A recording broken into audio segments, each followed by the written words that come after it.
कुंभ नगरी प्रयागराज, जहां 75 साल बाद लगने जा रहा है महामाघ मेला।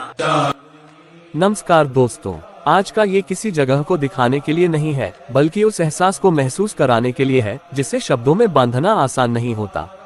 मैं आज खड़ा हूँ प्रयागराज की उस पवित्र धरती पर, जहाँ सदियों से आस्था बहती आई है, जहाँ इंसान भीड़ में होकर भी अकेला नहीं होता और जहाँ दिल अपने आप झुक जाता है। माघ मेला 2026 ये सिर्फ एक आयोजन नहीं, यह विश्वास का वो सैलाब है जो हर साल ठंड, दूरी और परेशानियों को पार कर यहाँ पहुँचता है। सुबह का समय है, हल्की धुंध, ठंडी हवा और दूर दूर तक फैला संगम। जैसे ही सूरज की पहली किरणें गंगा की लहरों को छूती हैं, पानी सोने सा चमक उठता है। लोग चुपचाप घाटों की ओर बढ़ रहे हैं। कोई परिवार के साथ है, कोई अकेला, कोई लाठी के सहारे, तो कोई नंगे पांव। चेहरे अलग अलग हैं, लेकिन आंखों में एक ही भाव, श्रद्धा। जब लोग त्रिवेणी संगम में उतरते हैं तो ऐसा लगता है मानो वर्षों की थकान, डर और दुख पानी में घुलकर बह रहे हों। कुछ पल के लिए दुनिया रुक जाती है। यह मेला बताता है कि आस्था दिखावे की चीज नहीं होती।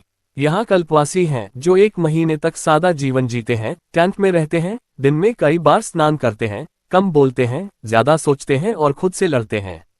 इनकी आंखों में कोई जल्दबाजी नहीं होती, सिर्फ धैर्य होता है। जब इन्हें देखता हूं तो लगता है कि शायद सुख कम चीजों में ही छुपा होता है। पिछला साल महाकुंभ 2025 बहुत कुछ सिखा कर गया। रिकॉर्ड भीड़, भव्यता, लेकिन कुछ दुखद घटनाएं भी। कुछ हादसे हुए, कुछ गलतियां सामने आईं।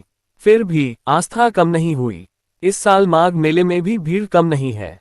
लोग जानते हैं, समझते हैं, फिर भी आते हैं, क्योंकि विश्वास डर से बड़ा होता है।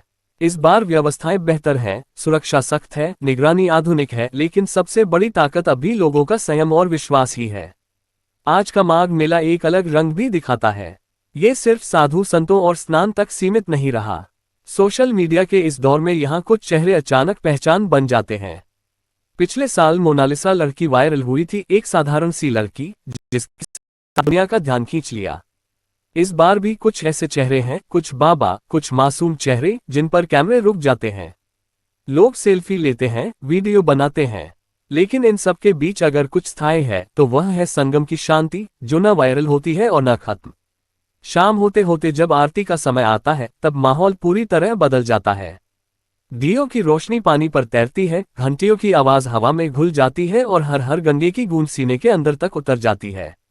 उस वक्त न अमीर दिखता है, न गरीब, न फेमस, न अनजान। सब बस इंसान होते हैं, सिर झुकाए हुए, आंखों में नमी लिए। माघ मेला मुझे यही सिखाता है कि जिंदगी की भागदौड़ में अगर कहीं रुकना हो तो यहाँ रुको। यहाँ आकर समझ आता है कि हम कितना भी आगे बढ़ जाएं, हमारी जड़ें अब भी इन्हीं परंपराओं में हैं। यह मेला हमें जोड़ता है अपने विश्वास से, अपने देश से और सबसे ज्यादा खुद से। अगर आप कभी यहाँ आए तो सिर्फ वीडियो मत बनाएं, सिर्फ तस्वीरें मत खींचिए। थोड़ी देर चुप होकर बैठिए, बहते पानी को देखिए और अपने मन की आवाज सुनिए। शायद आपको वो जवाब मिल जाए जो आप कब से ढूंढ रहे थे। इसी एहसास के साथ मैं इस व्लॉग को यहीं खत्म करता हूँ। अगर दिल तक पहुंचा हो तो इसे आगे बढ़ाए, और अगर सुकून मिला हो तो याद रखिएगा, हर हर गंगे, जय त्रिवेणी संगम, फोल्डेड हैंड्स।